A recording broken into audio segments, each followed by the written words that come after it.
আমি নবী কথা দিলাম রে, আমি নবী হাসরের ময়দানে থাকতে আমার একটা উম্মত জাহান্নামে নিতে দিব না।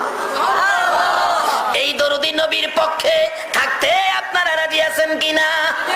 আমার আল্লাহ বন্ধুর ব্যথা দেখে বারবার আমার আল্লাহ বলতেন, বন্ধু গো এত ব্যথাই তুমি ব্যতীত কেন? আমি আল্লাহ কথা দিলাম হাসরের ময়দানে তোমার একটা উম্মত জাহান্নামে নিতে দেব না।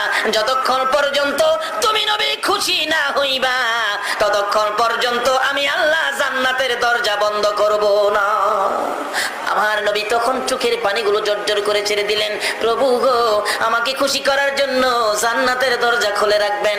হ্যাঁ বন্ধু কথা দিলাম, আমাকে যদি খুশি করার জন্য এত কিছু করতে পারেন, আমি একটা দাবি করি, এই দাবিটা আপনি পুরা করেন। কি দাবি বন্ধু? প্রভু হাসরের ময়দানে আমার উম্মতের গুনার খাতাগুলো আমি নবীর হাতে দিলে আমি খুশি হইব। আমার আল্লাহ বলেন, বন্ধু তোমার হাতে কেন দেওয়ার জন্য বলছো?